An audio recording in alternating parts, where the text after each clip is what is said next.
Hi kiddos, welcome back to today's biome lesson. So far we talked about how ecosystems are places where living organisms all work together to stay alive. And then the fact that scientists saw that several of these ecosystems were similar and grouped them together as biomes with special names. So we talked about the tundra, which is freezing cold with its permafrost that never thaws out. And then when the water melts on top in the warmer season, it turns into a marshy bog. It had caribou and polar bears and hares. Okay, those are some of the creatures there. Then we talked about grasslands, which is what we consider our part of Montana to be. We talked about how it gets really cold and really hot, and it gets more rain than a desert, but less than the forest. We talked about some of the creatures native to this, like bison and antelope and wolves. Okay, and today we're going to talk about another kind of grassland, but this one is in hotter parts of the world. So this is called a savanna, and this is about half of Africa is a savanna, and then there are also savannas in India and part of South America, and then Australia as well. Australia actually calls theirs the bush, though. They call their savanna the bush. And they have kangaroos and emus and things like that. And we're not going to focus so much today on the Australian savanna, but we're really going to focus on the African savanna, because this is one I think most of you will have some knowledge already about. So just like our grassland here in Montana, it doesn't get a lot of rain. It gets more than a desert, less than a forest, and it gets all of that rain in about a 6 to 8 month wet period. So it gets lots of water then, and then it gets really hot and really dry, and they often have fires during that time. So this is what the savanna looks like, really wet and warm, and then it's still hot and not a lot of moisture, and then they get fires, okay? And their savanna is between a desert, just like ours, and instead of a regular forest, it's between a desert and a rainforest. Okay? Now, if you think about the African savanna, you can just think of the movie The Lion King, because a lot of the creatures you recognize from The Lion King live on African savannas, and that would be things like lions and hyenas and cheetahs, Caleb, and elephants and giraffes and rhinos and ostriches, okay? So these are a lot of the creatures that live on the savanna. So today we are going to draw our savanna picture.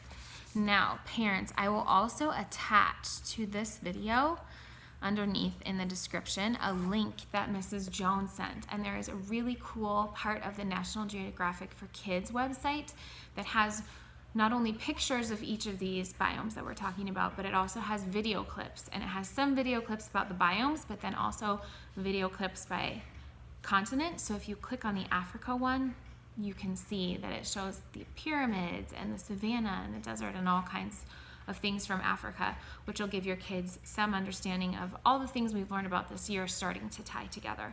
So if you can, I will again put that in the description of the video, and then you can click on that and have your kids explore. They're all short videos, but they're really beautifully done. So thank you to Mrs. Jones for that. All right, so on my paper I wrote savanna, okay, and then I'm going to draw my grassland. So I'm just going to draw a flat place. And before I put in all my grass, I want to show you how to draw one of these cool trees that happen in the African savanna. So I'm going to make it nice and tall. And what I start with is 2 lines that go up and curve out a little bit. And then these trees are kind of flat. So I'm going to do, if I think about a flat cloud, and mine's going to run off the page, that's okay. Okay, so big flat cloud at the top. So now you can see my savanna tree. All right, now we talked about there are giraffes there. Giraffes would be very tall. The tallest land animal lives on the savanna, and then also the largest land animal, and that's the elephant. I just made my giraffe exceptionally tall. Maybe don't do a giraffe quite as tall as Mrs. K. Okay, I'll show you. He's super tall. Poor little guy. He would have the longest legs of a giraffe ever, I think. Okay, so here's my giraffe, kind of hanging out, hiding behind a tree, I suppose. Maybe he's hiding from one of the lions or a cheetah or another predator. Okay, so there's my giraffe, very tall. Okay, then you can have zebras, you can have lions. Maybe I'll have a lion creeping in from the corner. Now, William, we all know I'm not the best lion drawer. Wish you could give this lesson instead of me. Mine never look fierce. They always look like they're cute. Cuddly. We don't really want a cuddly lion who's one of the fiercest predators in the savannah. Okay, so I've got my lion stalking in, looking for a meal maybe. He's over here. Then you could have an elephant if you wish. Okay, with his trunk. He needs to be getting away from the lion though. They're all kind of sitting ducks here. Sitting ducks means they're going to easily be eaten. Put all of them right in harm's way with my lion, but that's okay. So again, cheetahs, zebras, elephants, giraffes. You could have a rhino. Okay. Apparently all my creatures are tall in the savannah. My elephant's rather tall.